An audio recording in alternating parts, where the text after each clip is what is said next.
In 2020, a guy named Eric Decker, better known as Airrack, exploded onto YouTube in the wildest way possible. He wasn't just making videos, he was rewriting the rulebook. From sneaking into Logan Paul's house, couch surfing across America, taking insane risks that most creators wouldn't even dare to attempt. And it worked. In just 12 months, Airrack went from 0 to 1 million subscribers, pulling off one of the fastest and most legendary growth runs in YouTube history. His videos weren't just content, they were events. Fans tuned in because every upload felt bigger than the last, and other creators couldn't ignore him. Even giants like Mr. Beast were taking notice. Airrack wasn't just rising, he was becoming the guy everyone thought could be the future of YouTube. But the higher you climb, the harder the fall. Soon, the pressure to constantly outdo himself caught up. The uploads slowed, the ideas didn't hit the same, and fans began whispering the unthinkable. Was Airrack already finished? Most creators never recover from that. But Airrack, he wasn't done. Airrack's rise wasn't built on luck. It was built on a gamble, one that could have ruined him before it even began. By 2020, Eric Decker had tried everything.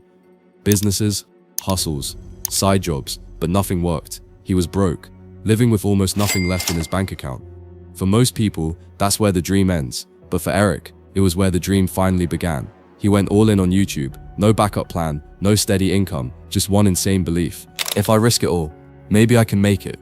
That gamble led to his most ambitious idea yet, the Couch Series. Eric bought a couch, literally the last thing he could afford, and set out to couch surf across America, sleeping in strangers' homes, documenting the journey, and trying to turn his real-life chaos into viral YouTube content. It was wild, it was risky, and it was expensive. He spent thousands of dollars he didn't have, burning through credit cards, emptying his savings, and digging himself deeper into debt. Every dollar he spent wasn't just money, it was a bet on his future. If this failed, he wasn't just broke, he was done. And yet, it worked. The Couch Series started gaining traction. People loved the mix of risk, comedy, and raw authenticity. Airrack wasn't faking it for the camera. This was real survival, disguised as entertainment. Then came the turning point, Logan Paul. Airrack pulled off his boldest move yet, sneaking into Logan's house, and later even bringing the couch into Logan's home. It was insane, dangerous, unthinkable, but it got attention. The internet suddenly knew his name, and from there, the momentum was unstoppable. Then he launched the 1 million in a year challenge, declaring he would reach 1 million subscribers or quit YouTube forever. Fans rallied around him, hungry to see if he could actually pull it off. By the end of 2020, against all odds, the gamble paid off. Airrack hit 1 million subscribers in a single year. The guy with no money, no safety net, and nothing left to lose, had just pulled off one of the fastest and most iconic growth runs YouTube had ever seen. He wasn't just a creator anymore, he was a phenomenon. But Airrack's meteoric rise came with a cost. When you build a career on bigger, crazier, riskier, what happens when you run out of bigger? By 2021, cracks began to show. Airrack was pushing himself to the edge, financially and creatively. Every video had to top the last, every stunt had to be more extreme, and behind the scenes, he was burning out. The pressure was suffocating, and soon fans started noticing that some videos didn't feel the same. There were whispers that certain challenges looked too perfect, maybe even staged, in some uploads. Critics claimed reactions seemed scripted. Others pointed out how impossible some stunts appeared, sparking speculation that behind-the-scenes help was left out. Whether these accusations were true or not, the damage was done.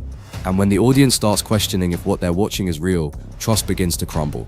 At the same time, Airrack was facing another problem, burnout. The insane pace he'd set for himself, the constant race to make every video bigger than the last, was unsustainable. His uploads slowed down, views began to dip, and on a platform where momentum is everything, slowing down is almost the same as stopping.